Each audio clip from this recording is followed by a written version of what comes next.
Boa noite a todos e todas.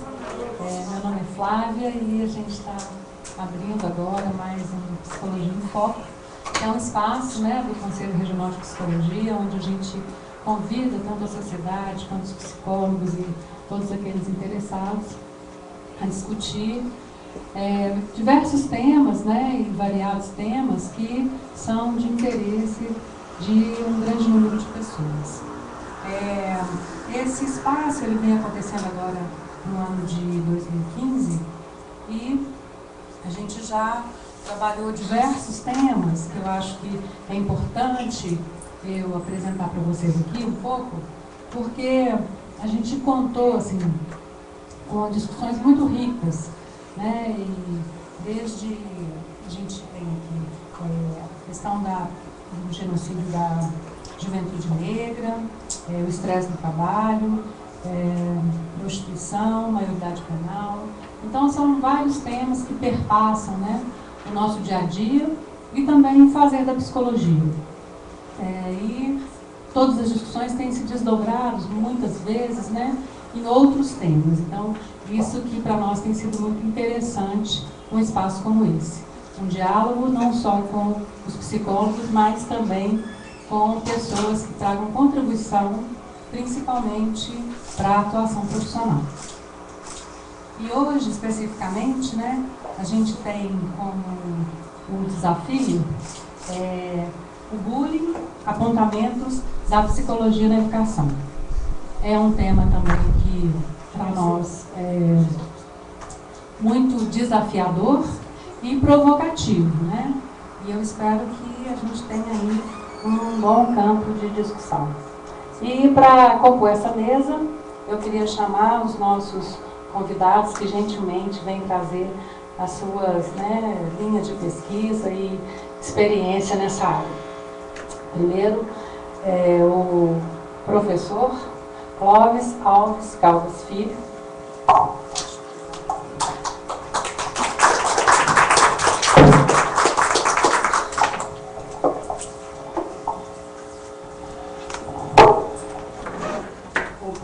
Clóvis é mestre em Educação pela Faculdade de Educação da UFMG, especialista em Filosofia pela FAPISH, professor da PUC Minas, professor da Unileste, diretor do SIM, como primeiro secretário.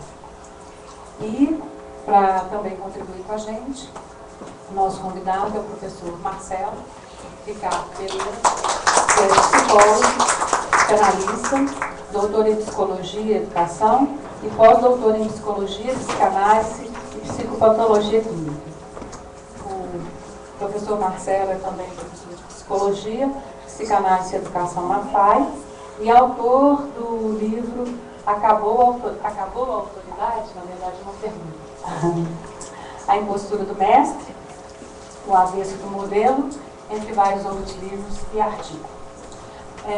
Então, eu acho que é importante reafirmar para vocês que esse espaço é um espaço que vem nos agradando muito enquanto espaço de debate. Ele acontece toda quarta, mas excepcionalmente, na próxima quarta, a gente vai ter um evento que também o CRP está apoiando, e eu queria já aproveitar esse momento para convidar vocês, que chama A Política de Drogas, os Impasses da Proibição. Ele vai ser lá no auditório da UNA, na Rua Imorés, e tem uma realização do Conselho Regional de Psicologia e do Fórum Mineiro de Saúde Mental. Então também é um tema muito interessante, e aí vocês vão ter aí na pastinha os próximos temas do Psicologia em Foco e também o evento da próxima quarta-feira. Quem tiver interesse, a gente aguarda lá. A gente pensou em fazer uma exposição, cada um dos convidados. Pensamos numa abertura para um debate ao final das duas falas. Queremos muita contribuição de vocês, que é mais uma conversa mesmo, um bate-papo e aproveitar a experiência dos nossos convidados. Então, o professor Clóvis vai inicialmente trazer a sua fala e depois o professor Marcelo. Vamos lá. Obrigado, Flávio. Boa noite, professor Marcelo.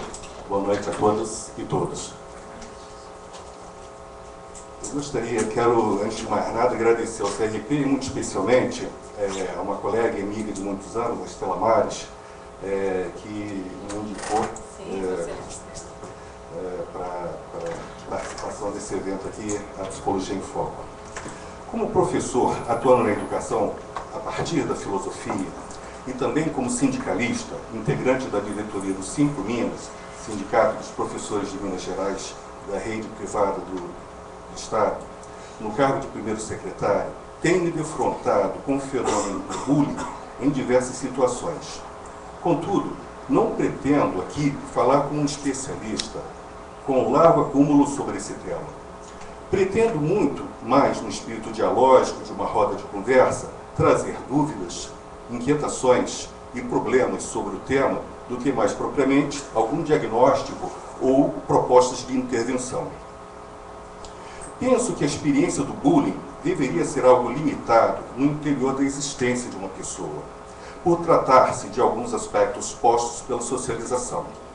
Entretanto, em não poucos casos, torna-se o bullying experiência totalizante e insuperável, por abranger mais aspectos e dimensões da vida para além do que deveria, resultando em situações de sofrimento, eventualmente gerando patologias, chegando a produzir tragédias. Quais são as conexões da experiência do bullying no interior das vivências da pessoa que faz com que alguns não encontrem nem espaço, nem recurso de resiliência para a superação? Por que nos assustamos com o bullying? Por que ele nos impressiona tanto? Isso pode parecer uma obviedade para muitos. Às crianças e aos filósofos nos é permitido perguntar pelas coisas mais supostamente evidentes, pois do mesmo modo que para a criança que está começando a aprender a dinâmica, as estruturas, o significado do mundo, nada está dado e estabelecido. Para a filosofia também, nada está afirmado a tal ponto de não questionarmos, com uma perplexidade própria de quem se admira do ser dos entes. Para a filosofia, a cultura é incessante fonte de problematização, em especial quando naturalizada, ou seja, a cultura percebida e vivida como algo da própria ordem da natureza, da vida, da biologia. A cultura naturalizada parece ser um instinto, e coloco entre aspas, no humano a determinar nossos comportamentos, tal como faz entre as diversas espécies animais. Embora o senso comum frequentemente insista em ignorar a diferença entre o comportamento humano e o comportamento animal, esta confusão, que ora animaliza o humano, ora antropomorfiza o animal, está muito desfeita por parte das ciências particulares. A civilização ocidental, como cultura naturalizada, se organiza como senso comum fragmentário, não coerente, carregado de ideologias antagonistas e valores díspares, formando um quadro no qual a violência, em múltiplas manifestações, é um traço marcante. Por que neste quadro o bullying parece ser uma pincelada que destoa do conjunto da obra? Nossa cultura é um conjunto de narrativas violentas, narrativas de exploração, narrativas de opressão, narrativas de negação do diferente, narrativas de domínio de uns sobre muitos.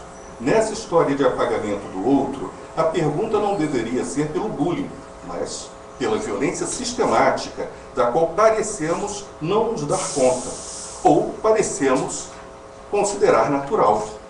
Porque numa sociedade tão intensamente competitiva, injusta, excludente e desigual, o bullying nos chama a atenção. Será pela incapacidade de resiliência? Será pelo fato de tornar-se quase insuperável para alguns? Será pela tragédia? Será pela morte? A pergunta fundamental fica calada. Por que precisamos deste tipo de cultura tão capaz e efetivamente produtora de tanta violência e tanto ódio? Porque nós, humanos, vivemos de forma tão desumana, abraçando anti-humanismos a ponto de imaginar que a selva na natureza é um horizonte preferível à civilização. Desconfio que o bullying coloca no déficits graves nos processos de socialização e de individuação, pois, ao invés de nos tornarmos pessoas humanas, acabamos como bárbaros. Este sim talvez seja o núcleo pelo qual devamos nos perguntar a propósito do bullying. Por que toleramos tanta barbárie? Muito obrigada, professor Clóvis. Eu acho que as suas palavras nos causam muitas dúvidas e, ao mesmo tempo, nos provocam um bom debate. Recentemente, eu lembrei que eu tive dentro de um projeto da Universidade Federal que chama Escola que Protege, há mais ou menos uns 7, 8 anos, e lá, falando especificamente sobre a questão da violência contra crianças e adolescentes, eu tive acesso a uma pesquisa da Abrapia que de 2002 a 2003 foi feita uma pesquisa, me parece que em São Paulo, e dentro dessa pesquisa, crianças entre 5 e 11 anos, 80% delas tinham passado ou tinha provocado algum tipo de violência ou bullying dentro do espaço escolar. Então, acho que esse é um dado que nos diz o tanto que era urgente e importante tratarmos desse assunto mais seriamente, isso há 10 anos atrás, mas que ele ainda vem sendo um assunto que carece mesmo de uma atenção especial. E agora, eu passo então a palavra ao nosso outro convidado, professor Marcelo. Obrigado pela presença de todos, pela mesa, por compartilhar esse momento aqui. Eu acho importante que a sociedade esteja sempre aberta para discutir temas fundamentais, fenômenos que acontecem, e a psicologia precisa estar sempre presente nesse momento. Eu acho que esse é o principal objetivo da Psicologia em Foco, e eu congratulo, parabenizo vocês pela iniciativa, e evidentemente me coloco à disposição sempre para poder discutir essas questões que para nós é muito fundamental nos tempos de hoje. O bullying, essa segregação que não nos larga, não é mesmo? Então a gente fica pensando o que é propriamente o bullying. O que acontece quando a gente deu esse nome para um fenômeno relativamente recente que a gente tem estabelecido no âmbito social. Na verdade, o bullying é um nome novo para uma prática antiga. Okay? Então nós temos uma forma nova de dizer o que é, na verdade, uma prática antiga, que é a violência humana que transcende as épocas, é uma forma, a história do homem se dá pela história do domínio do outro, pelo governo do outro, pela tentativa de dominar aquele que está sob o meu júdice. E a violência ela tem várias facetas, e para nós é importante salientar isso, porque quando chegamos na vertente atual, ela recebe um nome específico e a gente tem que entender qual é o fenômeno da violência que está nesse tempo que a gente está vivendo agora. Por que eu digo isso? Porque a prática que está por detrás de toda a violência é a segregação. Essa é a prática central do funcionamento do bullying, de toda a prática, ou de agressividade ou de violência que a nossa sociedade instala. Então nós temos que entender e ter sempre em mente que a segregação é uma forma do sujeito humano se instituir enquanto tal. E isso é um problema, porque nós lutamos contra a segregação e quanto mais a gente luta, mais ela se apresenta. Bem, se for dessa maneira, nós vivemos hoje uma espécie de desregulação funcional. O que é isso? Nós estamos vivendo numa sociedade em que, como as tradições, os valores mais fixos ou a lei cederam no sentido de não ter mais tanto valor sobre o funcionamento do homem, então a gente percebe claramente que os homens estão, o recalque está liberado, ou os homens estão liberados a ponto de poder usar o seu ódio de maneira menos mediada. Se eu me faço claro. Ou seja, já que as tradições não me balizam, já que os recursos simbólicos que eu tenho não são suficientes para fazer-me funcionar na sociedade, Logo, eu tenho um certo ódio generalizado, porque, pasmem, não é o ódio para nós, do ponto de vista da psicologia e da psicanálise, não é o amor que gera o homem, mas é o ódio que o faz. O ódio é o originário, e a gente pode discutir isso aqui um pouco. Então nós vamos ter sempre esse retorno do ódio de uma maneira alarmante quando essas tradições ou esses valores simbólicos não estão presentes tão massivamente quanto tiveram em algum tempo anterior a isso. Bem, e o que a segregação nos diz? A segregação nos diz uma coisa que o Freud falou de forma muito bela, que chama o narcisismo das pequenas diferenças. Quer dizer, para eu me parecer diferente dela, para eu me parecer melhor que ela, mesmo a gente sendo muito semelhante, eu inflaciono uma dessemelhança, de maneira que o narcisismo das pequenas diferenças faz com que eu me sinta melhor do que ela. Esse é um dilema da nossa sociedade, porque a gente está numa massa quase amorfa, uma massa muito homogênea, de uma similitude muito enorme, muito expressiva. Só que, para que eu me apareça mais do que um outro, eu faço uma pequena diferença e faço dessa diferença algo inflacionário. Bem, o Winnicott é um psicanalista que trabalhou com crianças e adolescentes durante o século XX, um psicanalista muito interessante, apesar dele tender mais ao desenvolvimentalismo do que propriamente à tópica freudiana, né? Porque Freud dedicou-se mais à questão tópica e ele dedicou à questão desenvolvimentalista, que estava no Freud nos 3 ensaios. Mas uma coisa fundamental quando ele diz, uma frase célebre, que ficou muito conhecida dele, que é: crescer é inerentemente um ato agressivo. Crescer é inerentemente um ato agressivo. E ele vai dizer que o adolescente só se é jovem, só se torna um adulto à maneira que ele consegue matar os pais, ou matar aquele que o fez autoeroticamente funcionar na sua constituição do sujeito. Mas isso é fundamentalmente freudiano. Sim, é freudiano, mas do ponto de vista desenvolvimentalista. Não freudiano do ponto de vista tópico. Porque a gente vai poder debater isso bem, mas a questão é, do ponto de vista tópico, é quando a gente fala das pulsões, ou quando a gente fala do super-eu, ou do eu, ou do funcionamento do isso. Isso é o ponto de vista tópico. O ponto de vista desenvolvimentalista são os estágios de desenvolvimento, que se pensou que poderia haver uma certa linearidade nesses estágios. E isso o próprio Freud começa a se contradizer a partir de 1920, mas muitos psicanalistas não tiveram essa índole desenvolvimentalista. Bem, eu gosto do que o Winnicott propõe, não gosto da forma desenvolvimentalista dele, mas a gente utiliza o que é bom desses autores para nos ajudar a pensar a sociedade atual.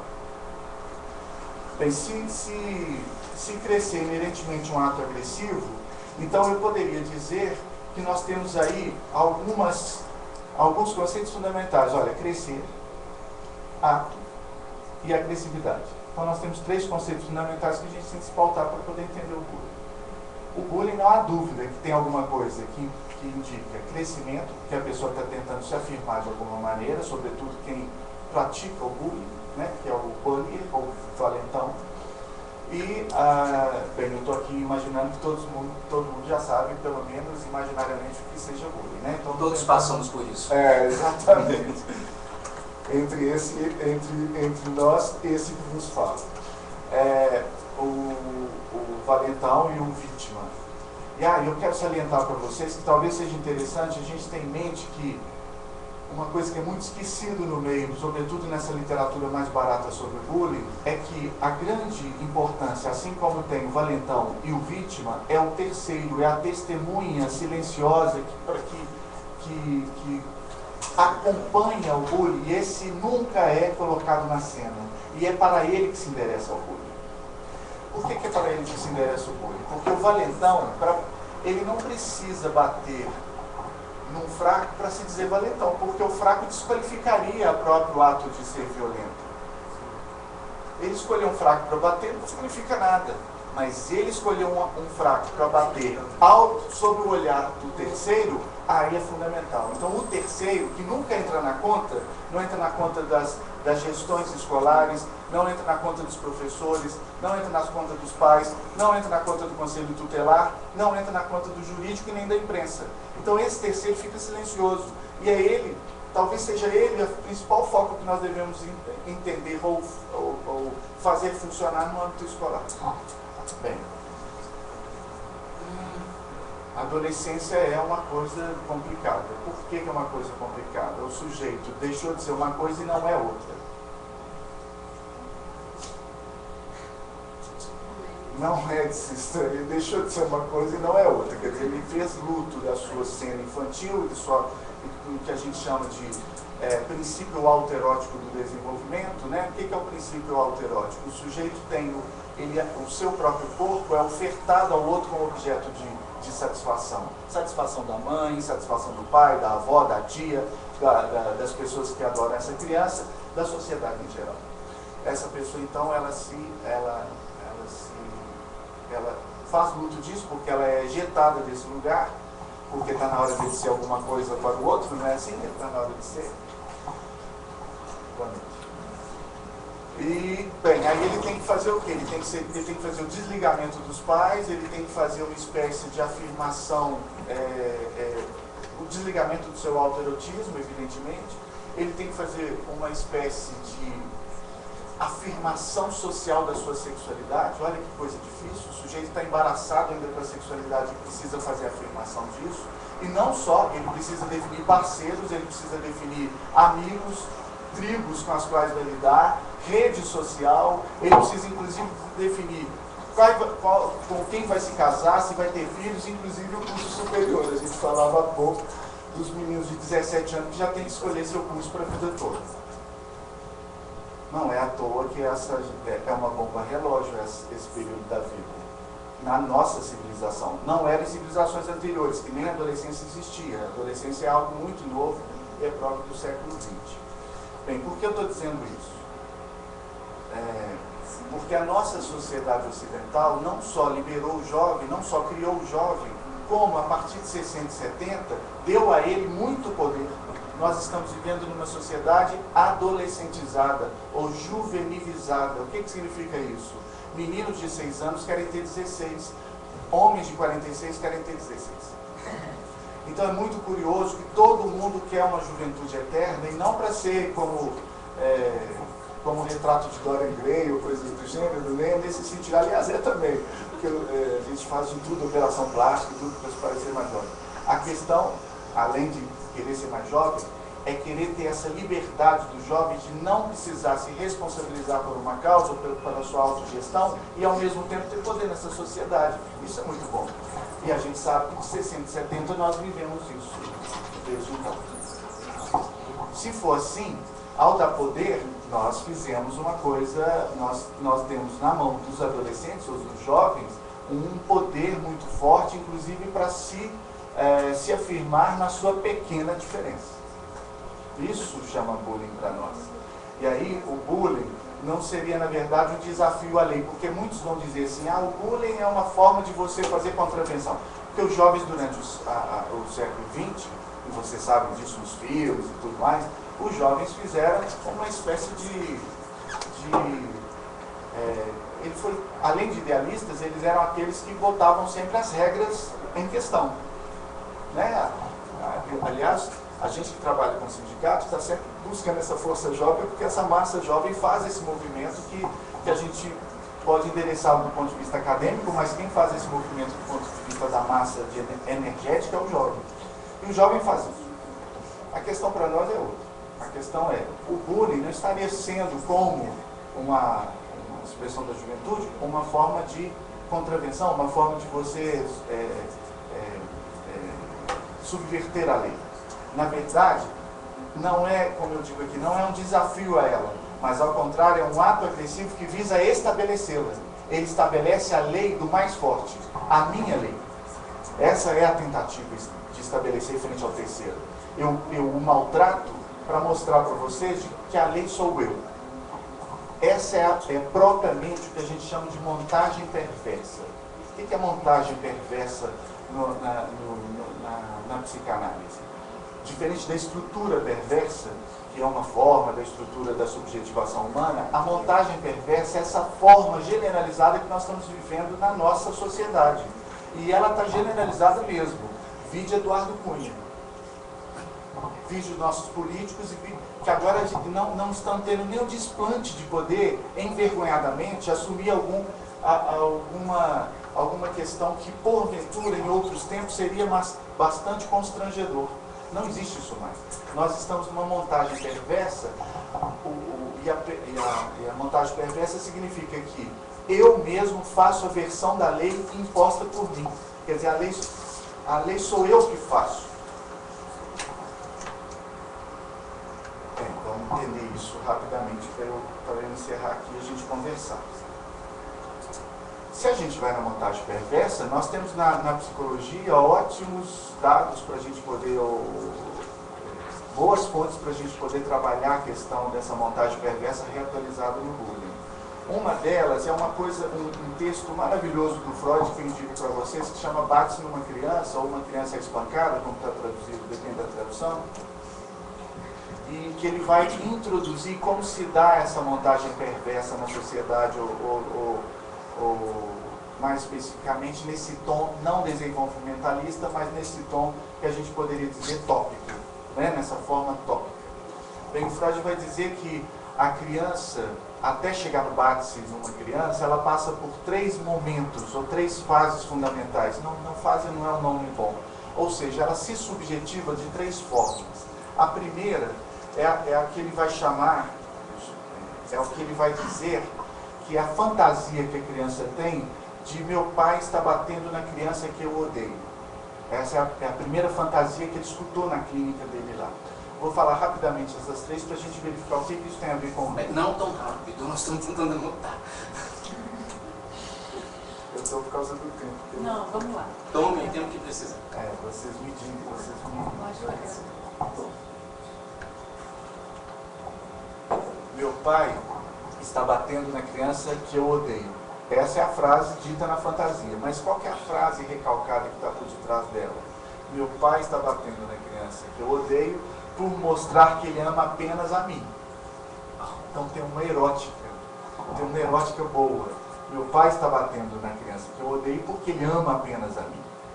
Então a segundo momento, a segunda subjetivação dessa frase vai ser a expressão da subordinação dessa criança ao pai, ao genitor, à mãe, sei lá, quem quer que cuida. Ou seja, a segunda fase vai ser propriamente eu estou sendo espancado pelo meu pai. Essa é a frase recalcada que está por detrás da segunda. Meu pai está batendo na criança que eu odeio porque ele ama sempre a mim, mas se ele bate lá, eu estou sendo espancado pelo meu pai. Isso me dá a tonalidade de uma subserviência, de um submetimento à ordem paterna ou à ordem de quem me educa. Se eu me faço claro. Essa é a frase recalcada. Essa frase não aparece, ela precisa ser construída.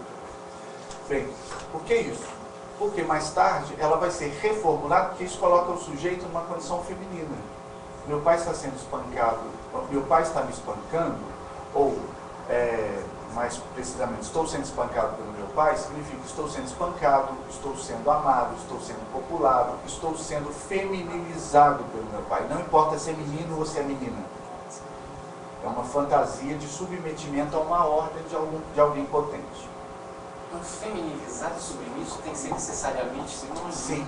Na verdade, a condição feminina não quer dizer a mulher, mas a condição que socialmente foi estabelecida enquanto tal. Ok? Bem, essa pergunta é importante, porque a gente desloca o que é a mulher da condição feminina, o gênero para a questão sexual, de uma posição construída socialmente, que é a condição feminina.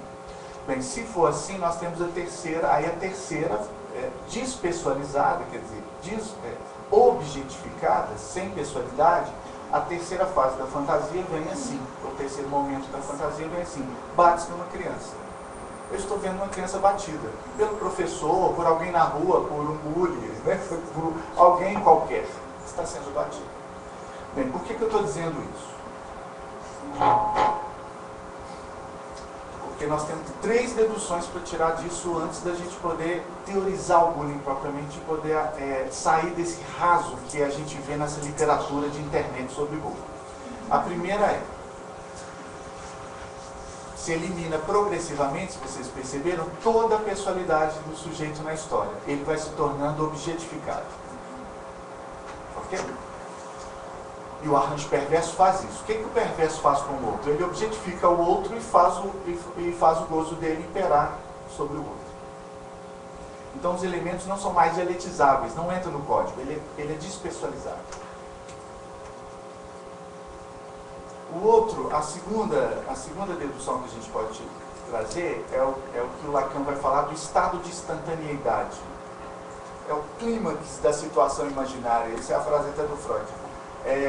O que acontece? Esse momento de quando eu me fixo a essa condição feminina é um estado de instantaneidade, mas que me provoca muito prazer. É um momento de muito prazer. Todos nós... é difícil imaginar assim, poxa, a gente tem prazer sofrendo? Temos. Se a gente pensar numa criança pequena, quando ela está num quarto escuro e ela tem medo, mas aí ela sai correndo do quarto escuro e volta outra vez, né? Assim, ela volta outra vez para o quarto escuro, ela quer viver aquilo, porque ela quer subjetivar alguma coisa propriamente ali. E a terceira, que a gente já falou aqui, é essa atitude ou essa condição feminina que a fantasia faz, né? Que a fantasia proporciona. Bem, se for assim, nós temos que entender então essa fixação erótica, ou essa forma extremamente fixadora que o bullying nos dá. O que acontece com o bulinador, com o bullier e com a vítima? Não há dúvida que é fácil a gente imaginar que o bullier ele está praticando essa violência. Ele está praticando a violência porque ele está identificando com aquele que espanca. Mas por quê? Porque ele sabe intimamente como é ser espancado. Então ele só pode praticar porque ele sabe. E é claro que o vítima está se submetendo, e ele não é mais vítima, e a gente tem que cuidar disso, porque aquele que sofre bullying não é necessariamente uma vítima. Ele está operando, ele está tentando subjetivar essa submissão a um outro de poder, como na fantasia do espancamento. Bem, estou dizendo do ponto de vista estrutural. Se for assim, nós temos então... acho que tem que ler para vocês, porque talvez eu não saiba sintetizar isso. Veja se cabe. Suspeitamos de que, no bullying, tanto o agressor quanto o agredido demonstram enorme dificuldade de desembaraçar-se da segunda fase, essa que coloca o sujeito na erótica feminina. Essencialmente erótica. Estou sendo espancado pelo meu pai, mantendo-se fixos a ela e tão somente alcançando a terceira, o bate numa criança, que seria a hora que você se desligaria dessa fantasia perversa, à expensa de uma sobreposição, e não exclusivamente à expensa de um recalque. Quer dizer, você não faz um recalque, você só faz uma superação e vai praticar isso na sua vida depois. Bem, é claro que todos os dois estão tentando sair da estão deformando a fantasia, estão tentando sair da condição feminina, eles estão tentando subjetivar, só que o vítima permanece nessa condição feminina e você vai convocar os terceiros, ou terceiro, como aquele que olha. O que significa aquele que olha? Quando você pratica o bullying, quer dizer, quando você faz de alguém submetido e tem alguém que olha, você está convocando esse olhar erotizado, esse olhar com prazer daquele que está assistindo a cena. Por quê? Porque você está tentando convocá-lo na fantasia em que ele possa se sentir, na fantasia, ele possa se ver naquela cena, mas que, com horror à atitude feminina, ele se subtrai da cena e passa só a olhá-la. Isso faz com que ele se desresponsabilize da cena. Repete. É difícil mesmo, porque esse é o ponto de vista estrutural. O que eu estou dizendo? Eu estou dizendo que o terceiro, ele é provocado no olhar, porque aí eu não estou na erótica do batido. Eu estou na erótica do olhar. daquele que olha o perigo. Quando ele olha o perigo, eu consigo. O que ele faz? Ele consegue, com o olhar, fazer duas operações fundamentais. Ele, ao mesmo tempo, se reconhece lá na atitude feminina, mas com o olhar ele consegue se subtrair dessa atitude feminina para que ele não precise se comprometer com ela. E é por isso que nós vamos ter, nós que operamos, do ponto de vista da psicologia, da educação, enfim, com adolescentes, crianças e adolescentes que praticam bullying, nós temos que ter um olhar temente para esse terceiro, como forma de implicá-lo na causa para que ele possa não mais fomentar aquilo. Porque vocês entenderam que é um jogo duplo. Ao mesmo tempo que ele quer ver a cena, porque ele quer ver reatualizada a sua atitude feminina, ele se safa da cena porque ele se desresponsabiliza por ela. Bem, não falei nada que eu estava pensando aqui em falar. Interessante. Mas é isso. Deixa eu ver se tem alguma coisa mais que eu gostaria de acrescentar antes da gente discutir. Ah, sim.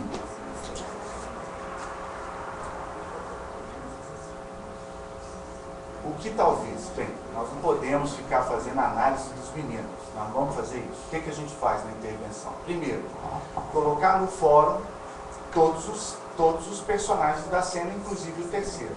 Outra coisa, se a fantasia ajuda-nos, ou os ajuda no caso os personagens, a se desresponsabilizarem pela cena, o nosso papel é fazê-los responsabilizar-se. Então nós temos que ressubjetivar aquilo que foi dessubjetivado pela fantasia. Se eu me faço claro. Ou seja, a fantasia ajudou esses personagens a dessubjetivar ou objetivar a cena. Eu preciso ressubjetivar isso.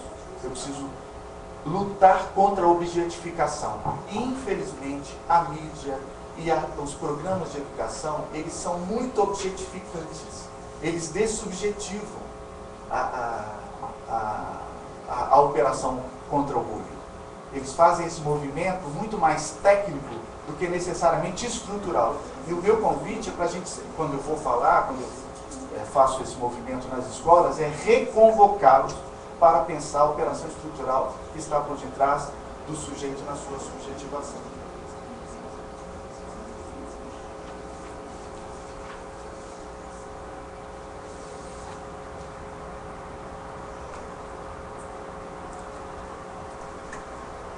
Sim. Bem, uma frase para terminar é a seguinte, olha como é que a frase do Winnicott é boa. Encontrar-se-á morte e triunfo pessoal como algo inerente ao processo de maturação e aquisição do status social. Bem, ainda que isso guarde razão, preferimos dizer com Freud que a perversão e seu processo de dessubjetivação não é mais um fato isolado na vida sexual das crianças, mas encontra-se o seu lugar entre os processos típicos, para não dizer normais, de desenvolvimento que nos são muito familiares. É isso.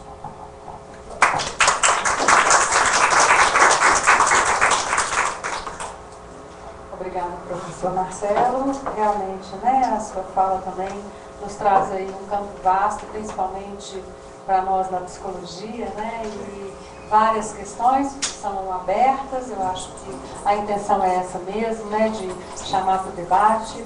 Certamente o bullying também, né, nos convoca de um lugar, não sei se de espectadores, mas naqueles que têm eminentemente, enquanto um ator de qualquer lugar que ele venha, mas de intervenção, interventores, né? Mas, diante disso, a gente também encontra limitações, principalmente por ser um campo tão obscuro, vamos dizer assim, né? Mas que também nos mostra que não é possível essa recusa à cena, né? Vamos dizer assim. Então, a gente vai abrir aí, a partir dessas provocações, tanto do professor Clóvis quanto do professor Marcelo, para que vocês possam contribuir, a gente fazer uma conversa, e quem sabe a gente saia daqui com questões mesmo, né? Porque tomara que elas não se esgotem, mas que, de alguma forma, com algo, pelo menos um campo um pouco menos obscuro, né? Que é essa a nossa intenção. Então, nós, quem se inscreve primeiramente? Por favor, você quer vir aqui na frente, pegar o microfone e falar pra gente? Eu tô. Aqui tá bom, obrigado. Tá bom. É o lance seguinte, que ele me pôs para pensar muito nessa questão da...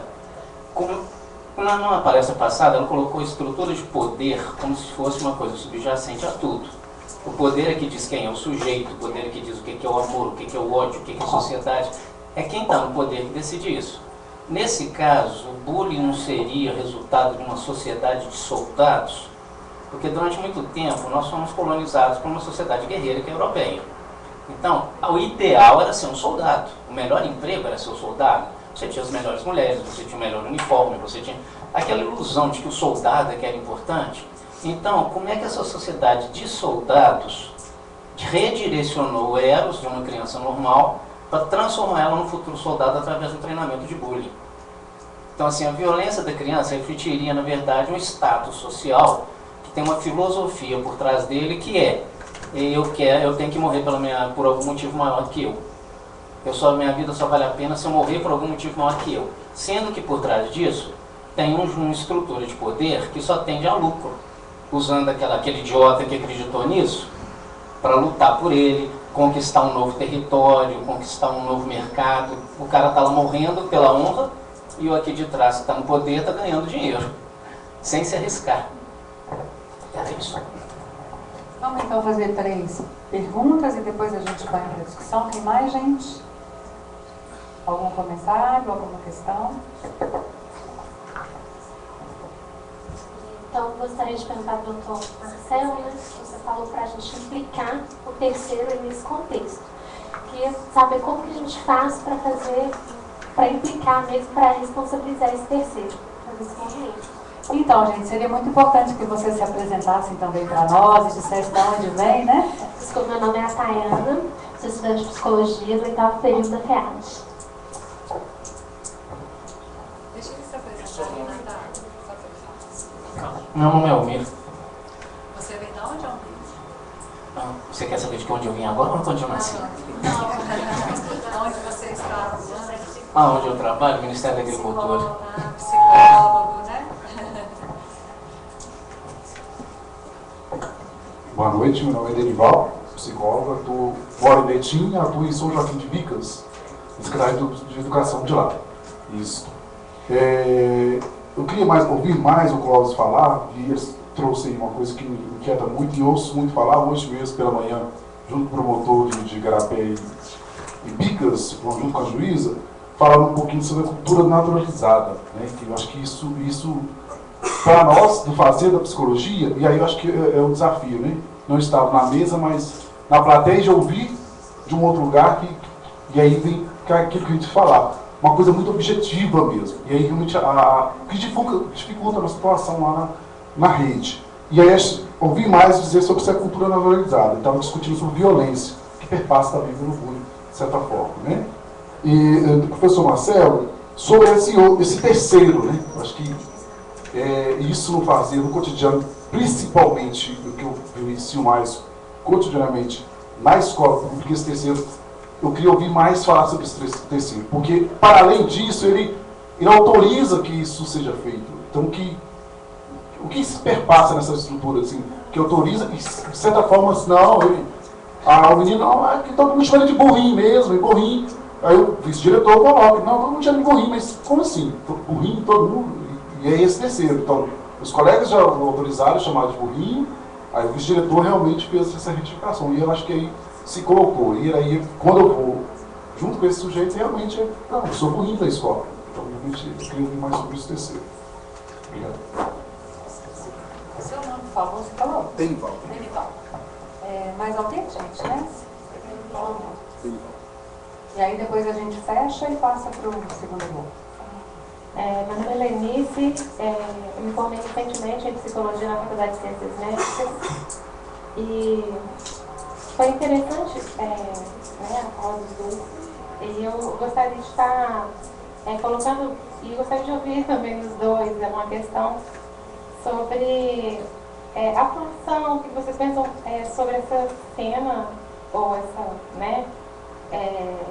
normalização da violência, da segregação, a partir do lugar que o professor ocupa e que a família ocupa, porque a gente percebe, né? Assim como nós também, as pessoas bem perdidas para lidar com isso, mas ao mesmo tempo também muitas vezes cooperando muito para a complicação, né? Da situação.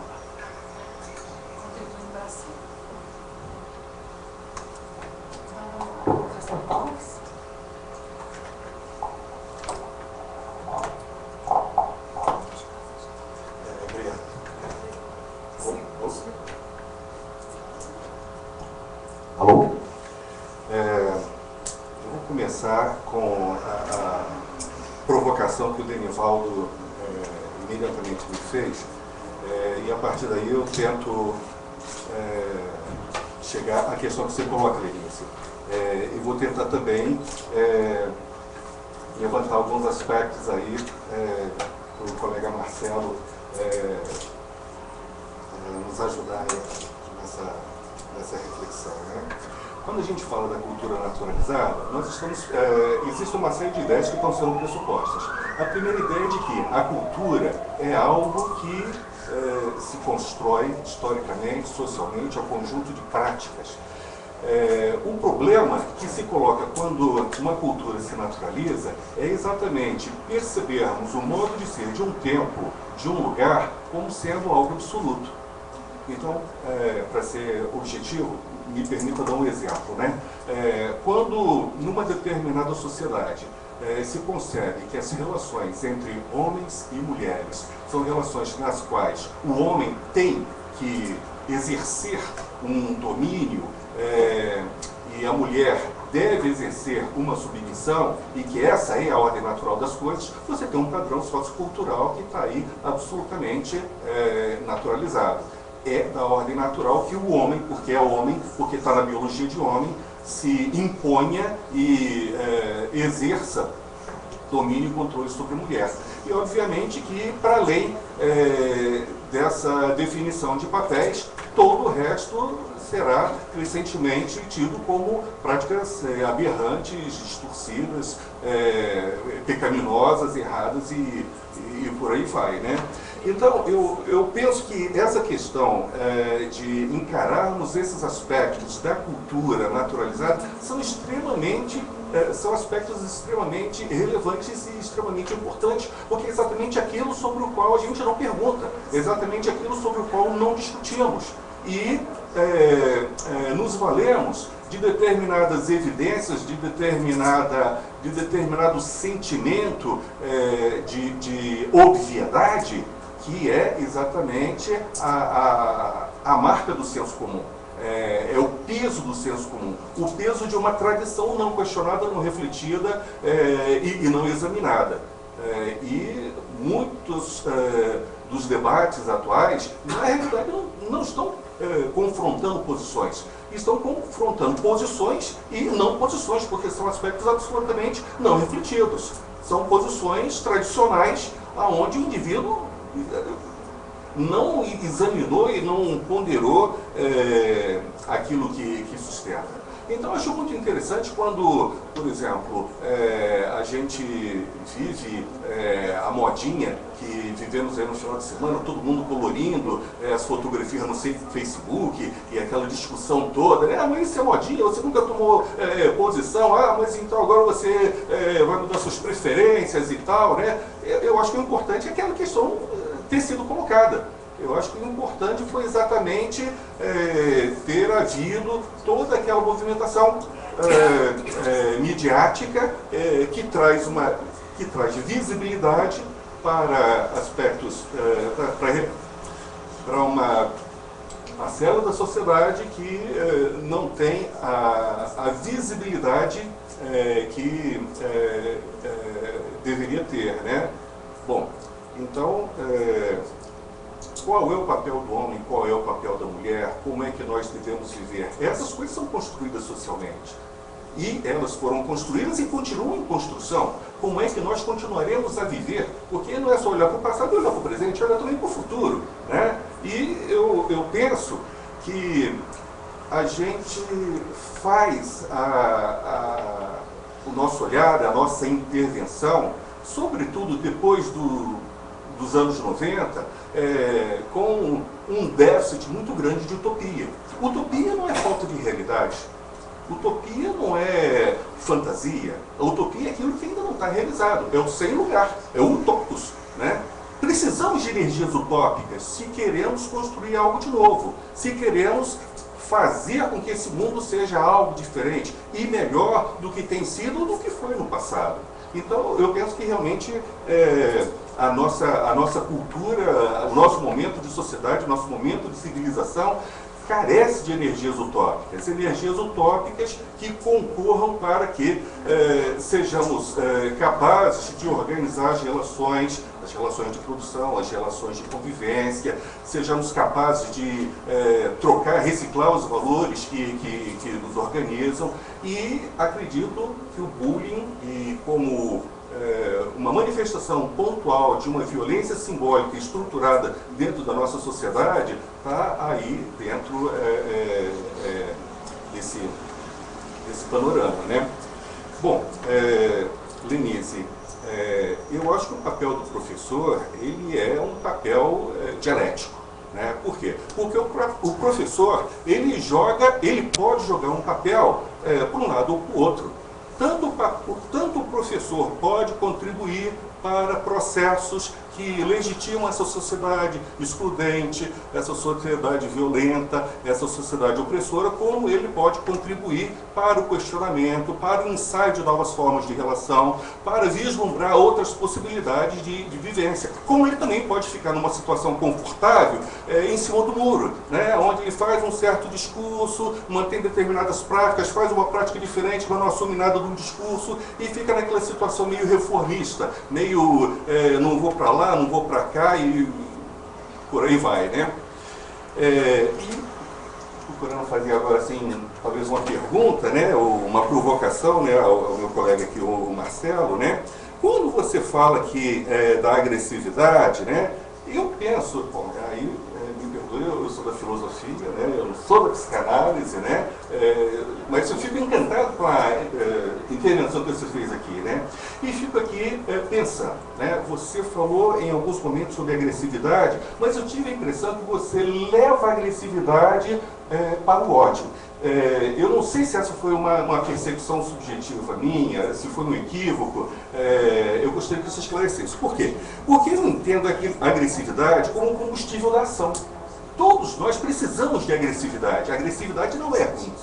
Até o ódio é um sentimento natural. A gente sente ódio porque sente. O ódio é uma emoção absolutamente legítima. É a cultura que diz pra gente que a gente não pode sentir ódio quando o sentimento apareceu lá e por uma determinada conjuntura, né? E, bom, então assim, a agressividade me parece ser algo extremamente positivo. E talvez a agressividade, ela não necessariamente nos conduza sempre ao ódio. Talvez a energia da agressividade, ela possa ser canalizada para a transformação, para a mudança, para a ruptura, né? E nesse sentido, eu penso que talvez a nossa juventude precisa ser mais agressiva, no sentido não de ser mais violenta, não no sentido de ser mais carregada de ódio, mas no sentido de ser mais capaz de subjetividade, no sentido de ser mais capaz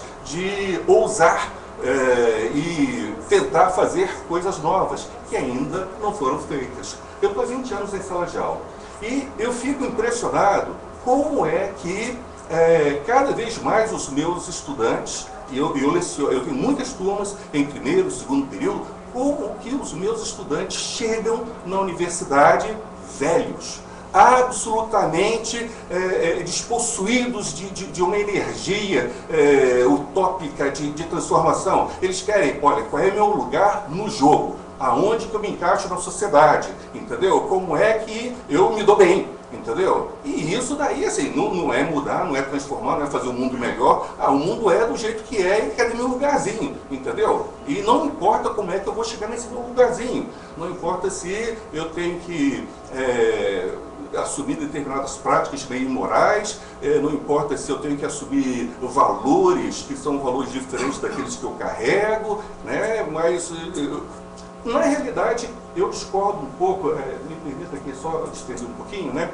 Eu discordo de uma coisa que corre muito na mídia, nos jornais, nas revistas. A gente ouve com frequência aquele discurso, né? Ah, fulano de tal é antiético, né? Nossa, que comportamento antiético, né? E na realidade, eu acho que é uma situação impossível para o ser humano ser antiético. Por quê? Ser antiético significa ser sem valor, ser alguém que não tem princípio, alguém que não tem nada que orienta para a ação. Quem é sem o antiético é um sujeito que está em coma, em uma situação vegetativa. Esse cara não tem ética, não tem valor, ele não tem princípio, ele não tem ação. Esteja agindo de uma forma que reconheçamos como louvável, ou esteja agindo de uma forma que consideremos deplorável, todo mundo age movido por valores, movidos por determinados princípios éticos, que poderão ser princípios universalizáveis, princípios que podemos compartilhar, ou princípios que sejam tão egocêntricos, tão egoístas, princípios tão fechados no meu próprio eu, que não podem e não devem ser universalizados. E eu acho que é aí que entra a questão da moral. Muitas vezes a gente fala que as pessoas são antiéticas, quando na realidade a gente está pensando numa situação de imoralidade. O cara está fazendo algo que ninguém deveria fazer em situação nenhuma, né? Bom, obrigado. Obrigada, professor Clóvis. Com certeza, assim, mais recursos para a gente continuar a nossa conversa. Então, vamos passar para o professor Marcelo.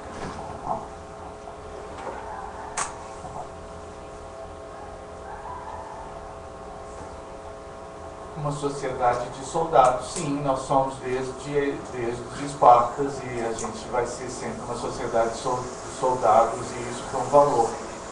Mas isso, Almir, pode nos colocar numa cilada que é sempre pensar macrofisicamente ou macroscopicamente o que é de uma ordem microfísica. Digo isso porque, não há dúvida, a gente pode fazer a leitura. Nós estamos numa sociedade influenciada por um jargão militar, uma forma de ser bastante policialesca que confere relações de poder completamente cruéis na sociedade contemporânea. Concordo. Mas isso não nos tira a possibilidade de intervir nessa microfísica que a gente utiliza no dia a dia. Então, uma coisa é certa, podemos fazer uma análise conjuntural. O que eu tentei fazer aqui, fora da análise conjuntural, mas não negando, é uma análise estrutural, uma situação da microfísica das relações, que é onde a psicologia um pouco entra. Né?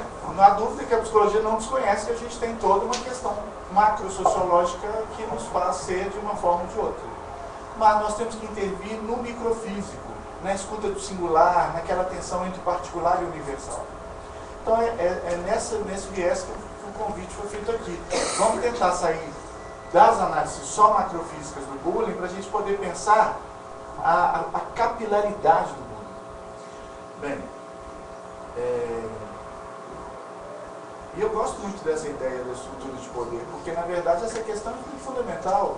Quer dizer, quando eu abri falando que a sociedade do homem se dá de dominação em dominação, quer dizer, nós nos estruturamos dessa maneira, por essa via. Se a gente fosse pensar bem, nós temos uma intrínseca luta das raças, né? As famílias, os núcleos, as raças, as formas, uma autoproteção dessas formas para ela não se contaminar com o outro. Tribos, o termo seria tribos. Não, são lutas das raças, é um nome que quem gosta muito de dar esse nome é o Foucault, o Deleuze, Guattari, essa vertente do pensamento que vai falar um pouco das lutas das raças. Nas raças, não no sentido de raça biológica, né, mas das étnicas. Bem, o terceiro é a grande questão, né, Diana e também o Denivaldo. Implicar o terceiro é fazer movimentos, e aí a gente tem que ir mesmo para o real da escola, né? Vamos chegar lá no real da escola, no onde a gente estiver, no ambiente que a gente estiver, e fazer isso funcionar. A dúvida é que as pessoas já fazem isso, as escolas já estão fazendo isso. Faz programas anti-violência, programas educativos, intervenções, chama palestrantes, faz simulações, faz jogos. As escolas já estão muito municiadas nesse aspecto. Mas é necessário fazer um trabalho que faça a convocação desse terceiro enquanto testemunho. Você estava lá e você viu. O que você viu? A pessoa precisa dizer. Porque até então ele é tomado como se ele fosse só um ser a ser educado. Não, ele é um ser partícipe. Ele precisa dizer do testemunho dele. Inclusive, isso vale não só para o terceiro enquanto aluno, enquanto terceiro adolescente ou uma criança, vale também para o professor, que porventura pode ser silencioso. Eu acho que o Clóvis tocou nesse aspecto na questão do professor. Ou seja, esse professor que pode ser muito bem um cúmplice dessa história ao não fazer nada. O silêncio é uma forma de reafirmar a coisa. Então é isso.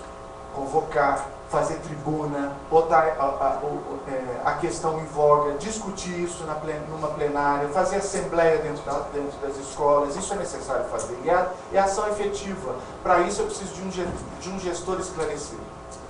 Não dá para ser um gestor malemolente ou um gestor complicado, que está ali muito sem vontade de estar. É um complicador isso. Nós precisamos de um gestor com determinação, coordenador pedagógico, um pedagogo, um profissional eleito para estar nesse cargo, porque geralmente nas escolas públicas eles são eleitos, e eles sendo eleitos, eles precisam ter força política nessa história. Isso significa o quê? Acontecer um fenômeno, chama agora, é no calor da hora, não é na reunião pedagógica do mês que vem, é na hora. Chama todos os agentes, bota o cenário e coloca as pessoas para falar. Isso é fundamental. E aí sim, aí as pessoas vão opinar. E aí essa coisa vai construindo alguma possibilidade dentro da escola. É simples, assim, mas é efetivo. Algo como acontece hoje na socioeducação. Se vocês acompanham a socioeducação, vocês sabem que os trabalhos é feito pela metodologia da assembleia. Tudo é decidido na assembleia e não tem espaço para os valentões. Os valentões, por exemplo, vocês sabem que dentro de um universo socioeducativo, eu estou dizendo das medidas de exceção, no universo socioeducativo tende a reproduzir o que acontece lá fora. Os fortões vão tomando o espaço, os fracos já vão submetendo, vão fazendo hordas tribais, né? como se falou aqui, como o Almir falou, vai se formando de novo as mesmas tribos do lá fora, vai se reproduzindo aquilo. As assembleias ajudam a dissolver esse espaço. Dissolver como? Às vezes tem eu participo de trabalhos assim, a gente faz trabalhos em que a gente começa a verificar que as pessoas sempre estão falando, de repente eles começam a se emudecer. Os sujeitos começam a se emudecer. Começam a se emudecer. E aí eu acendo o alerta e a gente passa as caixinhas das perguntas. A gente passa as caixas das perguntas para as pessoas escreverem anonimamente a sua inquietação. Por quê? Porque a gente vai tentando fazer a dissolução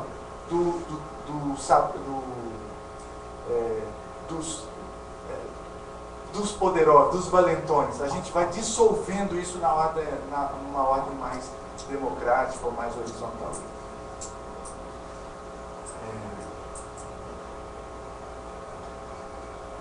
A Lenice falou alguma coisa sobre a normalização. Ok, a gente está passando por uma normalização da segregação e das formas, a gente está naturalizando isso, é verdade. Bem, eu nem sei se agora nós estamos fazendo isso, acho que a gente sempre fez isso de alguma maneira. E aí como ficaria a família e o professor? Eu acho que já foi falado um pouco aqui pelo Clóvis, eu vou só refrisar ou só pontuar uma coisa. Famílias omissas são famílias que contribuem para esse tipo de violência. Isso está acontecendo demais. As famílias são a última... É igual a família do anoréxico. Para nós da psicologia é fácil a gente verificar isso. Você já viu que a anoréxica vai ficando... O anoréxico ou a anoréxica vai ficando tão magro, e o último a perceber é a família. É muito curioso isso. A gente recebe nos consultórios assim. A pessoa vai ficando muito mal e aí a família é a última a ver que a pessoa está passando por aí. Famílias omissas contribuem para a reperpetuação da coisa. Então, essa convocatória da família, enquanto no cenário das assembleias, é fundamental nas escolas. Professor idem.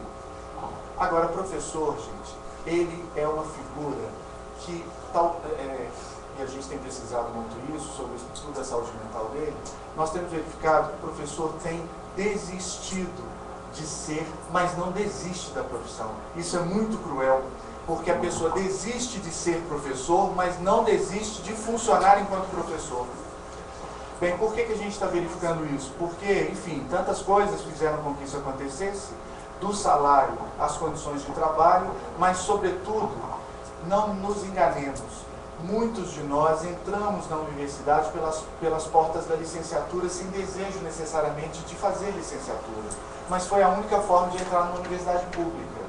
Então essas pessoas não adquiriram algum gosto propriamente por licenciar-se. E isso vai acumulando. Daí a pouco ele se forma, ele não tem onde atuar, ele vai atuar como professor. E atuar como professor significa, muitas das vezes, agir sem curiosidade e sem atitude de pesquisa, sem atitude sem atitude propriamente dita, sem atitude e sem curiosidade, que são requisitos fundamentais para a profissão. Então eles tendem a fazer um cotidiano quase que como se fosse sobreviver a cada dia. Então ele desiste de ser professor sem desistir do ofício da função, compreende? Isso é uma esquise que nós fizemos com a profissão de professor nas últimas décadas. Isso contribui para o professor se ausentarem ou se omitirem nessas cenas, porque ele não quer se envolver, ele se demitiu. Então, nosso desafio, enquanto gestor, educador, profissionais da educação, etc., é o que fazer para ressignificar a prática, ou o que fazer para ressubjetivar esse professor na condição de professor. Bem, e claro, o Clóvis me faz a provocação em relação à agressividade, o ódio e a violência, que eu deixo bastante claro agora. Inclusive era uma parte que eu ia falar aqui, a questão da diferença entre agressividade e violência, e eu suprimi porque eu achei que talvez fosse muito, fosse exceder. Mas é o seguinte, não há dúvida que na fantasia inconsciente, há os 3 elementos. Fantasia inconsciente, crescer é um ato agressivo. Então, para crescer, você precisa agir com agressividade, não há dúvida. E essa agressividade é qualquer forma de ruptura com o status quo anterior. Você vai fazer isso. É um movimento que a gente faz.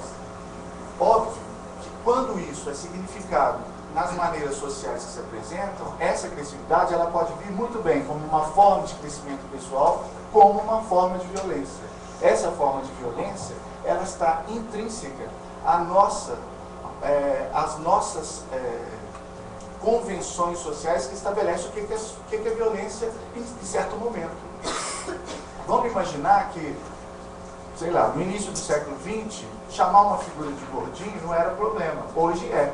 Que vai se convencionando que é ou não aceitável naquela sociedade. Mas atrás da agressividade e da violência, então nós temos, olha, 2 faces para a agressividade. A agressividade enquanto crescer, enquanto ruptura, e no caso aqui, morte dos genitores, né, enquanto ruptura com um período da vida, né, com uma forma de satisfação na vida, ela é uma forma de crescimento, mas ela também é uma forma de violência, que é uma das maneiras de segregar o outro.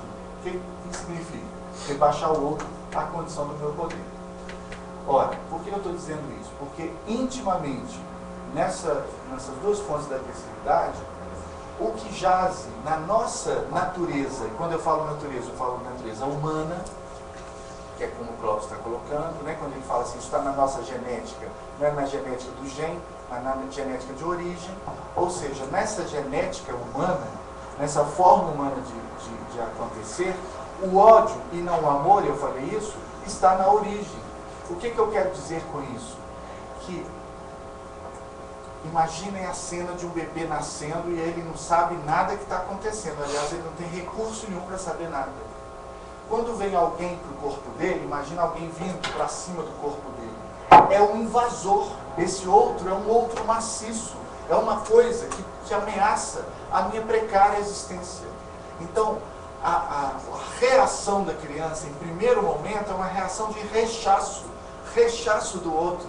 Não é essa forma romantizada que a gente tem na civilização de achar que essa mãe que vem cuidar é uma mãe do amor. Ok, a mãe vem com o signo do amor. Mas essa criança a recebe como um grande invasor.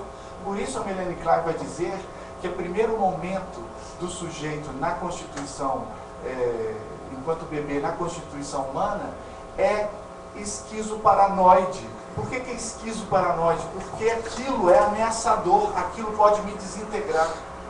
Aí, é claro, o outro vem e encapsula esse sujeito com a palavra. Então ele vem e potencializa esse sujeito falando, não, é a mamãe.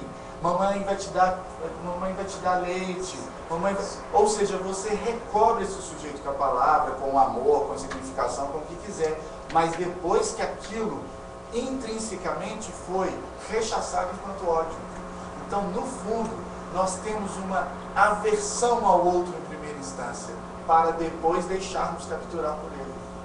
Então, o ódio, para nós, é originário. Ele marca o afeto fundamental, o afeto que faz com que vivamos todos e tentando a todo custo recalcá-lo. Porque o que a gente tem que fazer é recalcá-lo. E quando uma sociedade como a nossa, cujas tradições, as instituições sociais que faziam a gente recalcar isso, não estão funcionando bem, o ódio fica solta. Então, não é à toa, por exemplo, uma vez eu dei uma entrevista na Zero Hora, lá de Porto Alegre, o jornal, sobre alguma coisa, não me lembro agora o que. Mas, enfim, era alguma coisa sobre um fenômeno desses, assim, agora me foge a memória. E como o jornal é online também, depois tem aquelas falas que as pessoas colocam. O ódio é solto, as pessoas falam absurdos, falam, é ótimo, etc., mas também, psicólogo de merda, eles se sentem livres para fazê-lo, porque não há mediação para isso. Até que o jornal tire a fala, coisas do gênero, o ódio está solta. Então é muito comum a gente verificar isso onde as instituições estão combalidas. Por isso, eu refriso, o ódio é originário, mas não necessariamente. Ele pode ser potência, ele pode ser potência de criação, ele pode ser potência de criação enquanto agressividade para crescer. Eu preciso ter ódio dos meus pais, entre aspas, para poder superá-los. Eu preciso verificar a falha deles para poder superá-los. Então, gente, mais alguma pergunta? Pode ir de novo? Pode. Estou com duas aqui. Eu também gostaria, depois de você, eu vou fazer.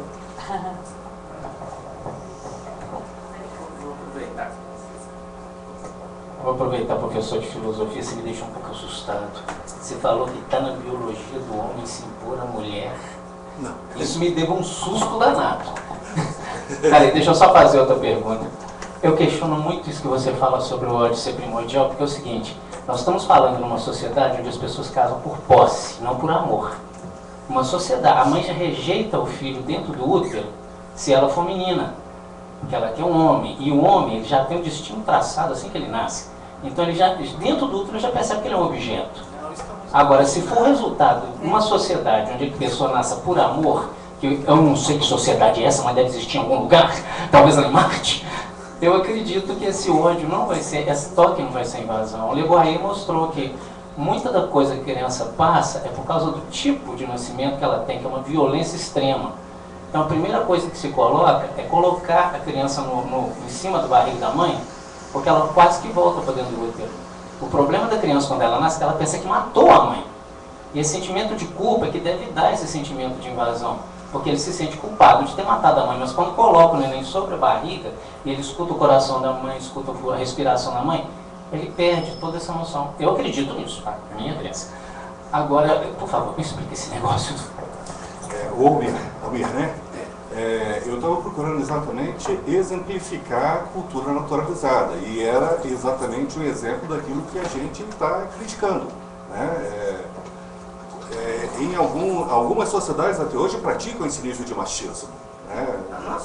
A nossa? Pois é. E eu estava procurando exemplificar exatamente como é que essa relação, ela de onde que essa significação ela procede?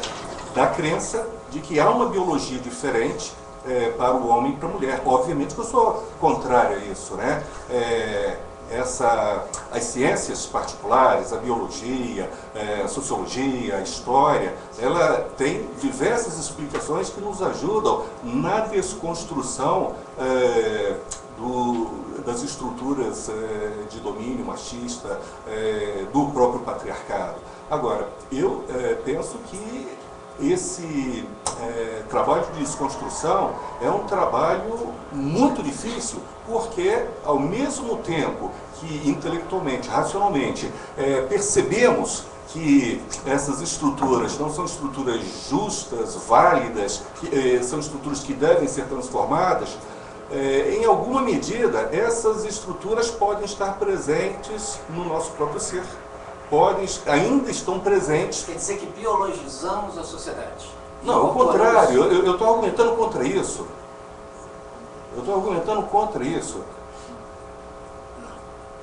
Você quer dizer que o natural seria biologizar a sociedade? O que eu quero dizer é o seguinte, para o ser humano não há natural. O ser humano ele é construído, o ser humano é simbólico. O ser humano não é alguém que está determinado na sua biologia. Eu não tenho uma biologia para falar português.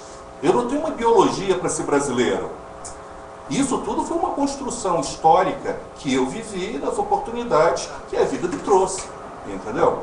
E é exatamente nessa direção que eu argumento. Por que as pessoas são machistas? Porque elas aprendem a ser machistas. Elas vivem relações de socialização, elas vivem um processo de individuação que vai fazer com que elas sejam machistas, que elas tenham uma determinada relação como macho, como homem, como mulher, e o machismo está presente na mulher, e se reproduz pela mãe, e essa coisa toda, né?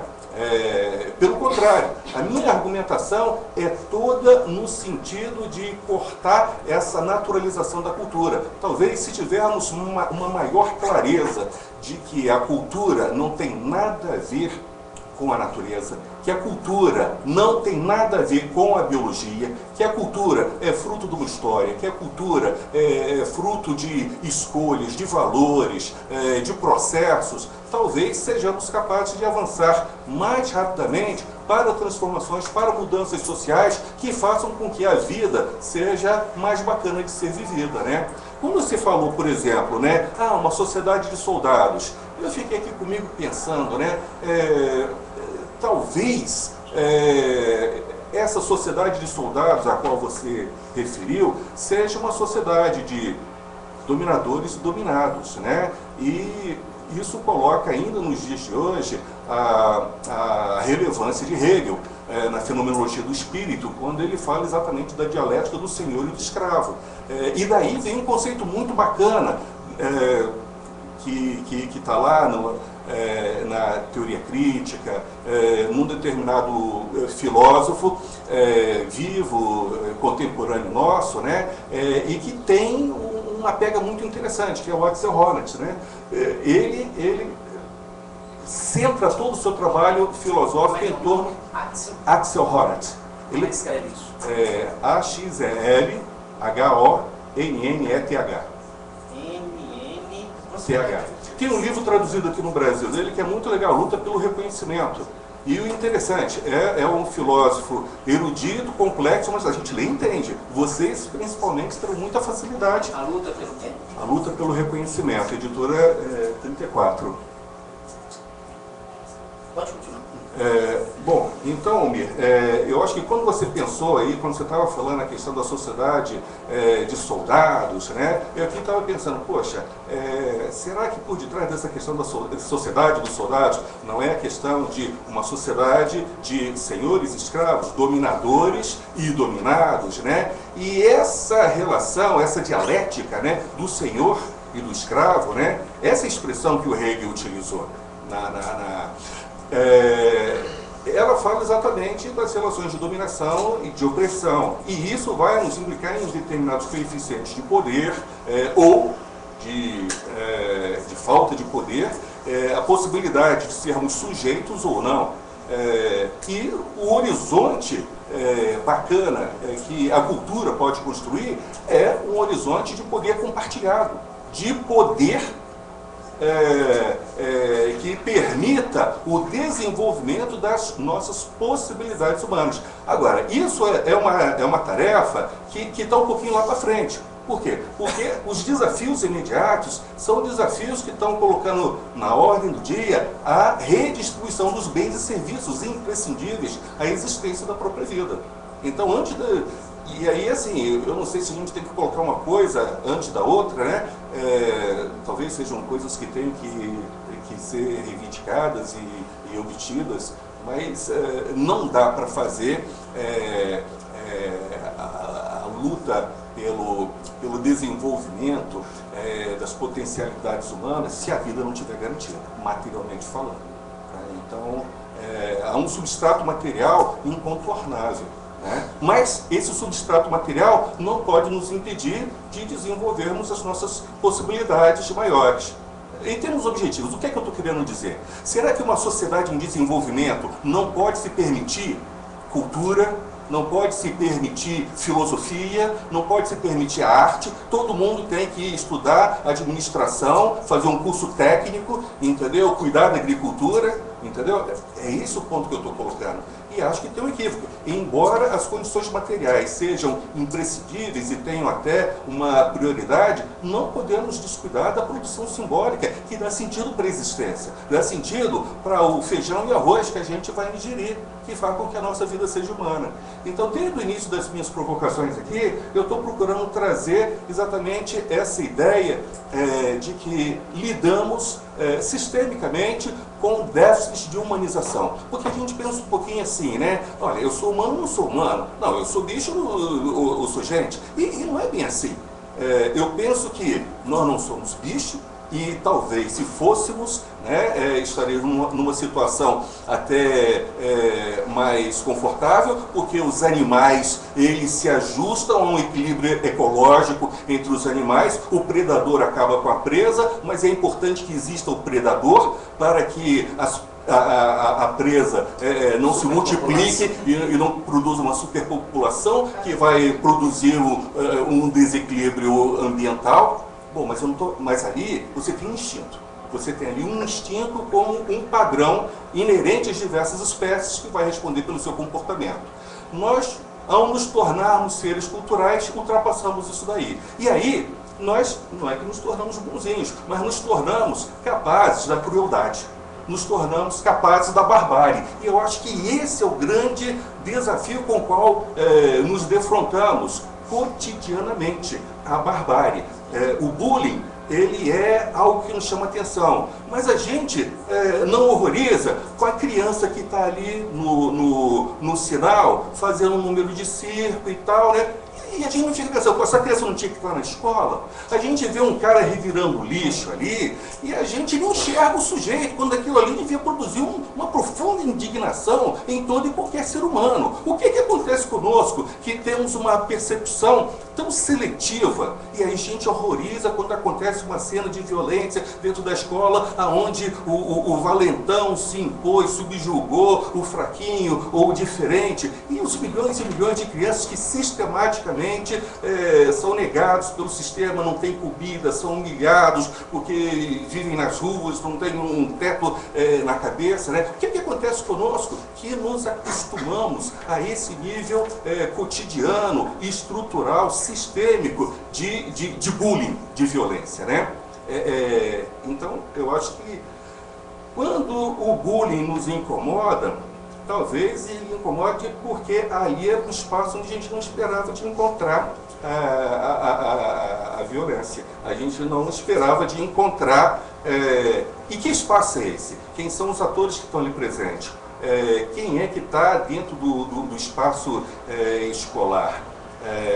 Por que violência equivalente ao bullying, quando acontece entre populações sujeitas a risco social, não nos impacta tanto, né? Ah, mas o menino na favela morreu, mas o menininho entrou pro tráfico, né? Pô, aquilo ali... Agora, um menininho que foi violentamente arrastado porque roubaram o carro da mãe e os ladrões não se deram ao cuidado de ou tirá-lo ou colocar para dentro, o menino foi arrastado, né?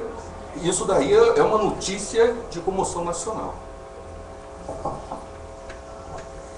Penso que o professor Clóvis, né, traz aí uma construção muito interessante, que eu me sinto muito contemplada, o quão desafiador é o campo da violência, né, e complexo também, né, e que ele aparece mesmo dessas multifacetas que já apareceu aqui também, mas também diversas formas. E aí eu gostaria de perguntar para o professor Marcelo, é que a gente fala desse convite, né, para tirar esse terceiro da omissão.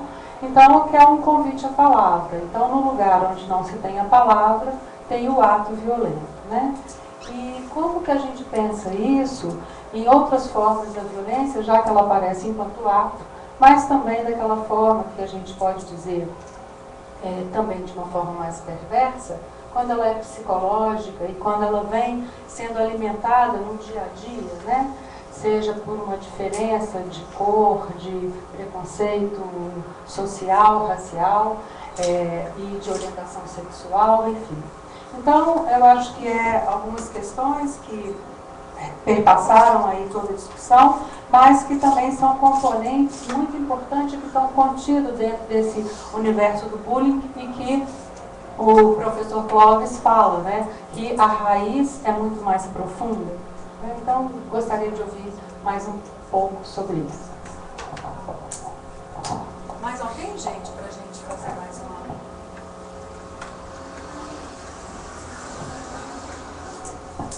Boa noite, meu nome é Renata, eu estudo na Faculdade de Pitágoras. Eu achei muito interessante a fala do Clóvis, quando ele fala sobre essa violência, engloba um pouco o que Marcelo falou sobre a família, e é fazer essa família implicar o que está acontecendo, a sociedade, o diretor, isso é muito importante. E é pensar nesse terceiro, que, como você disse, nunca teve um olhar sobre ele. Há um tempo atrás, nós fizemos um trabalho numa escola em Uberlândia. E eu achei muito interessante a proposta da diretora em pedir que nós fizéssemos uma roda de conversa com diretoria de escola, mas que também fizéssemos um trabalho com as crianças e adolescentes. E nós tentamos pensar como implicar isso, como passar essa mensagem para eles. E nós pegamos o que estava sendo noticiado.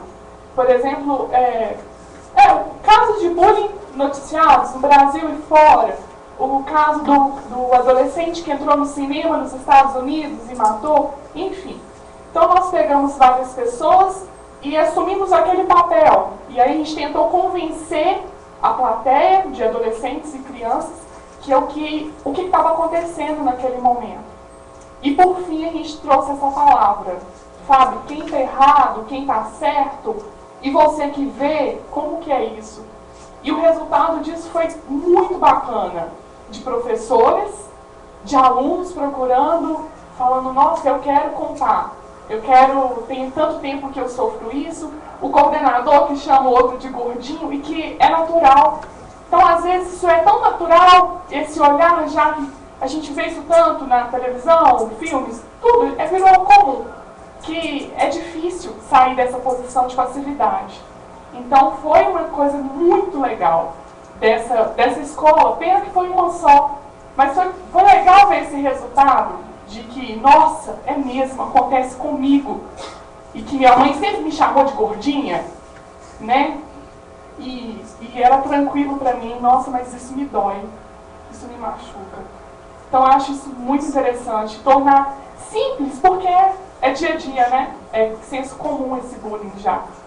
É acessível a todo mundo, esse pensar. Só isso mesmo. Obrigada. Mais alguém, gente? Alguém quer falar disso? Alguém leu o Aldan Chu, do Guru Solidensky? Eu estava pensando justamente nisso.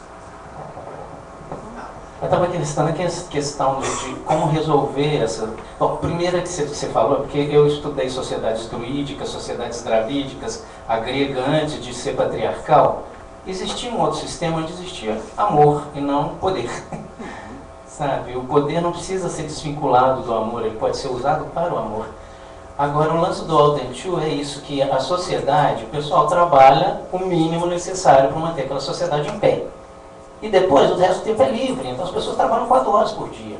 E nossa sociedade está partindo para outro extremo, que é querer fazer a pessoa trabalhar 16 horas por dia, 17, 18, você dorme 2, tem meia hora para almoçar, e o resto você tem que produzir.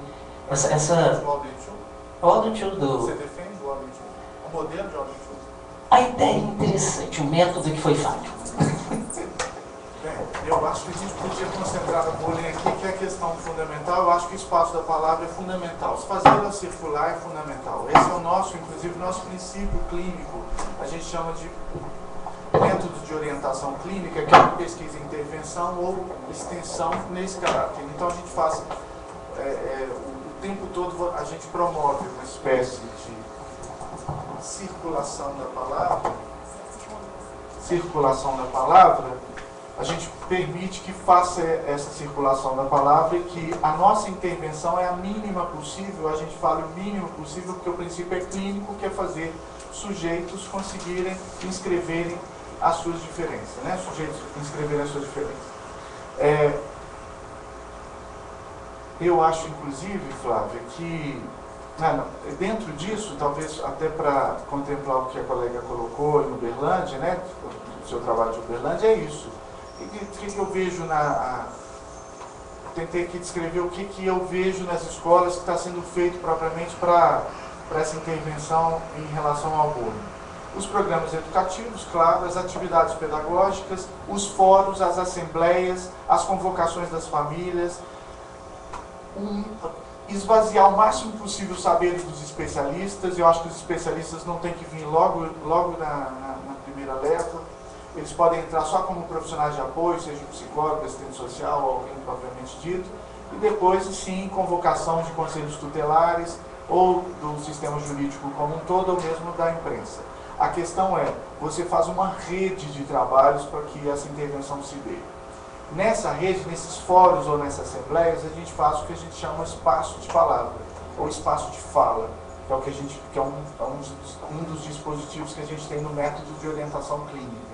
Clínica não quer dizer o estrito senso de receber num consultório. Clínico significa qualquer atividade reflexiva que você faz alguém colocar algo de si na história. E claro, nós estamos falando aqui de uma prática contra a segregação. Nós não temos, diferentemente do Almir ou de outros, eu não tenho nenhuma ilusão de que a prática segregativa vai terminar. Ao contrário, ela vai aumentar. Ela vai aumentar porque as instituições não nos balizam mais com a força vital que elas tinham anteriormente. Então elas tendem a aumentar. A questão para nós é outra. A questão é, não é porque ela vai aumentar que nós não vamos lutar contra ela. Então nosso trabalho é lutar contra a segregação, sabendo de antemão que ela não é sanável. Mas porque nós partimos do pressuposto que os sujeitos se fazem pelas lutas de dominação. A questão para mim fundamental é, segregação pode estar em qualquer, inclusive o professor colocou muito bem, ou seja, você pode se indignar com qualquer coisa na sociedade, porque a nossa sociedade está fazendo essa segregação até no menino de rua que está pegando moeda no seu carro. Isso tudo, você tem que ter um olhar sempre de estranhamento dessas coisas para que você não as naturalize. Mas nós temos também que cuidar para nós não ficarmos no discurso da impotência, e sim passarmos ao discurso da impossibilidade. Qual que é a diferença? A impotência faz com que a gente tenha muitos problemas e não ataquemos nenhum, porque a gente os nomeia todos, mas a gente não consegue ter ação. E a impossibilidade é fazer o possível, sabendo-se que aquilo vai ser impossível de se alcançar êxito. Quer dizer, existe um trabalho do psicólogo que é um fracasso na origem. Nós trabalhamos onde a sociedade se desfaz, ou seja, onde a sociedade não funciona bem.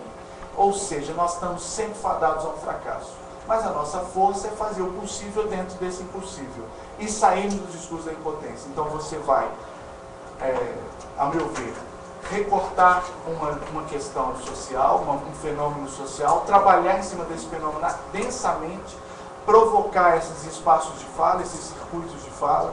Muitos vão falar de rede de conversação, formas de conversa, enfim. Vai fazer a palavra circular para que o sujeito possa apropriar-se da sua própria fala e se empoderar através dela, para que aquilo lá possa fazer uma dinâmica diferente dessa que a gente tem visto a partir da nossa forma social estabelecida. Mais alguém, gente? A gente então vai passar para o professor Cláudio fazer uma consideração. Se tiver mais alguma pergunta, a gente volta para a mesa e depois a gente vai para as considerações finais e o encerramento. Vamos lá. Seu nome, por favor? Renata. Renata, a propósito do que você partilhou conosco, Eu penso que nos ambientes de educação formal, embora a minha colocação seja um tanto quanto redutora, mas o objetivo é realmente fazer uma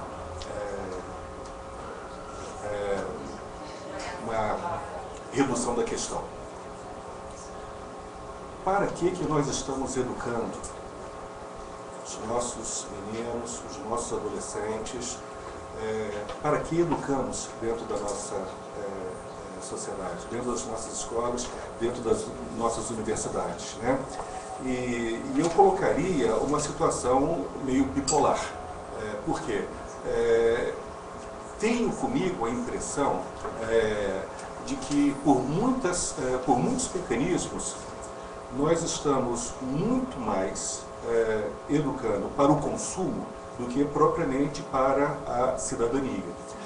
E isso talvez se insira dentro de uma estrutura sociopolítica maior, que reifica o homem, torna o homem coisa. Nos tornamos uma engrenagem no sistema, nos tornamos... nos momentos anteriores, eu me manifestei no sentido de que precisamos resgatar energias utópicas. E acho que esse diagnóstico que o Marcelo faz é um diagnóstico real. Olha, se é possível mudar algo na minha vida, se é possível mudar um comportamento, por que coletivamente nós não podemos fazer mudanças um pouco maiores e mudarmos as relações que estabelecemos uns com os outros e não podemos mudar a forma através da qual produzimos? E aí eu quero voltar no comentário que o Almir fez, né? Olha só, os índios, eles têm uma sociedade, eles têm uma cultura, aonde a carga de trabalho é relativamente limitada e eles tradicionalmente gastavam grande parte do seu tempo e da sua energia com coisas que eram humanamente mais significativas para eles, né? A festa, a brincadeira, a guerra, aí a questão do ódio, né? Mas o tempo, ele é um tempo que era apropriado de uma forma que talvez os fizesse mais sujeitos, né? E aí pergunto, não sei se isso é uma colocação apropriada, né? A gente pode cair no limite. Não sei. Mas o confronto com esse registro cultural das sociedades indígenas é o registro do europeu português, do trabalho contínuo, incessante, que visa a acumulação do capital. E está aí o mecanismo, ou talvez a engrenagem, que globalizada responde pelos processos sistêmicos que vão nos tornando coisas, que vão nos objetificando. Coisificando, nos tornando objetos, né?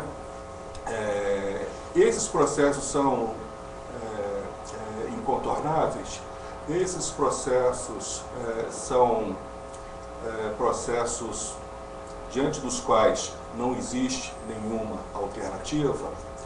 Me recuso a aceitar essa resposta, porque a partir do momento que formulamos a ideia e formulamos o problema, potencialmente alternativas, pelo menos, alternativas começam a ser vislumbradas. Mais alguma pergunta, gente? Então, antes da gente passar para a consideração final, eu queria pedir que cada um de vocês preenchesse essa avaliação do evento, né? E que contribuíssem com a gente, curtindo a nossa página no Facebook ou participando com alguma contribuição, crítica, sugestão. Eu acho que, né, posso extrair assim, de uma forma bem geral da fala do professor Clóvis, né, dessa desconstrução de uma lógica que é hierárquica, que é normativa e que a gente se reinventar, que seja romper a ordem um pouco, né? Fazer que essa juventude possa, né, traçar novos caminhos e novos projetos e quem sabe cada vez mais estar aí num novo caminho para um novo mundo.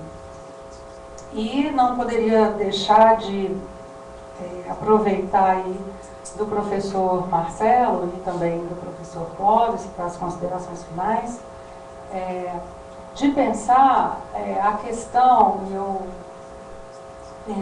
pude pensar nisso, mas eu acho que é uma questão muito mais ampla, no que diz respeito à demissão do professor, que ele se demite precocemente, né? Se a gente também não está trabalhando num universo que é até delicado a gente tratar disso nesse campo do bullying, mas eu acho que tem uma correlação muito tênue, né? De que a educação está tão precarizada, está tão desacreditada, né? Que a gente tem hoje profissionais tão desvalorizados e que isso, consequentemente, traz o adoecimento e traz a desmotivação, traz também a falta de intervenção. E quando a nossa colega ali fala, né? Ah, mas eu fiquei tão motivada, pena que foi uma escola só, mas eu acho que é de escola em escola que a gente vai realmente ter boas iniciativas, mas que qual que seria então esse caminho, né, para um viés que a gente já está um pouco conhecedor dele, que é esse viés que desanima tanto frente ao universo da profissão de professor. É isso então, vamos lá. Mais alguma consideração finais? Mais alguém, gente?